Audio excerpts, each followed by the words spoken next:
విద్యారంగ సమస్యలు పరిష్కరించాలని, హాస్టల్ విద్యార్థులకు పౌష్టికాహారం అందించాలని, ప్రతి గ్రామానికి బస్ సౌకర్యం కల్పించాలని ఎస్ఎఫ్ఐ జిల్లా అధ్యక్షుడు సంతోష్ అన్నారు. ఈ సందర్భంగా ఎస్ఎఫ్ఐ జగన్ ఆధ్వర్యంలో తూఫ్రాన్పట్న ప్రాంతంలో పలు కళాశాల విద్యార్థులతో ఆర్డీఓ ఆఫీస్ ముందు ధర్నా నిర్వహించి ఈ విషయమై సంతోష్ మాట్లాడుతూ, తూఫ్రాన్లో చదువుతున్న కళాశాల విద్యార్థులకు ఆర్టీసీ బస్సులు గ్రామాలకు వెళ్లడం లేదని, కళాశాల సమయం 9 గంటలకు ఉంటే 12 గంటలకు వెళుతున్నారని, దీని ద్వారా విద్యార్థులు చదువుకు దూరం అవుతున్నారని ఆయన మండిపడ్డారు. ప్రతి గ్రామానికి బస్ సౌకర్యం కల్పించేలా డిపో మేనేజర్ చూడాలని ఆయన అన్నారు. అలాగే గత 6 ఏళ్ల నుంచి విద్యార్థులకు ఇవ్వాల్సిన ఫీజులను ప్రభుత్వం చెల్లించడం లేదని, తెలంగాణ రాష్ట్రంలో సంవత్సరానికి 14 లక్షల మంది విద్యార్థులు స్కాలర్షిప్స్ కోసం దరఖాస్తు చేసుకుంటున్నారని అన్నారు. ఎస్ఎఫ్ఐ ఈరోజు తూఫ్రాన్ డివిజన్ ఆధ్వర్యంలో ఈరోజు ఆర్డీఓ కార్యాలయం ముందు ధర్నా నిర్వహించడం అనేది జరుగుతుంది. ఈ ధర్నాకు ముఖ్య ఉద్దేశం ఏంటంటే, గత 5 సంవత్సరాలుగా పెండింగ్ ఉన్న స్కాలర్షిప్ ఫీజు రింబర్స్మెంట్ 8,000 పై చిలుకు బకాయిలు ఉన్నాయి. ప్రభుత్వాలు కూడా మారుతున్న కొద్దీ బకాయిలు అనేది కూడా విడుదల చేయడం అనేది లేదు. ప్రభుత్వాలు ఈ బకాయిలను తీసుకెళ్ళి వేరే విధంగా ఖర్చులు చేస్తున్నా కూడా ఈ బకాయిలు అనేది విడుదల చేయడం లేదు.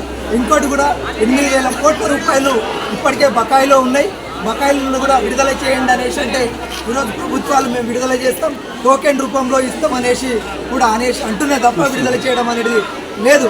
ఎందుకంటే ఈరోజు ప్రైవేట్ కాలేజీలలో, ముఖ్యంగా ప్రైవేట్ కాలేజీలలో చదివే విద్యార్థులకు ఈ స్కాలర్షిప్ ఫీజు రింబర్స్మెంట్ రాక అనేక మంది విద్యార్థులు చదువుకు దూరం అవుతూ ఉన్నారు.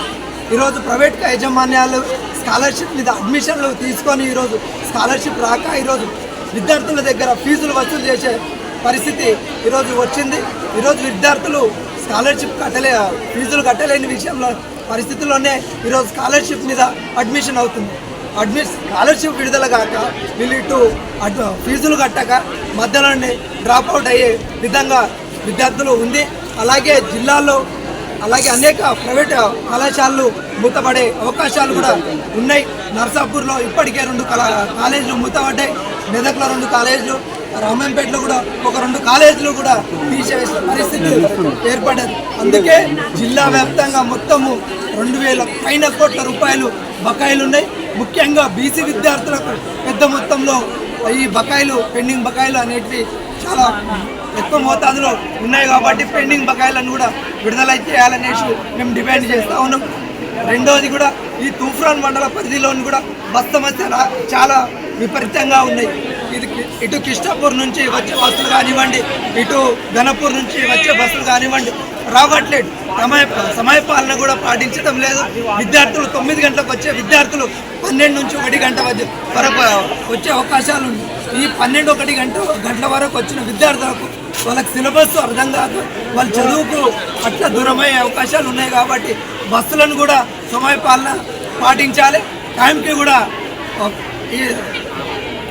కూడా బస్సులను ఏర్పాటు చేయాలనేసి కూడా మేము ఎస్ఎఫ్ఐగా డిమాండ్ చేస్తూ ఉన్నాం. ముఖ్యంగా హాస్టల్ విద్యార్థులకు నాణ్యమైన భోజనం అందించడం లేదు.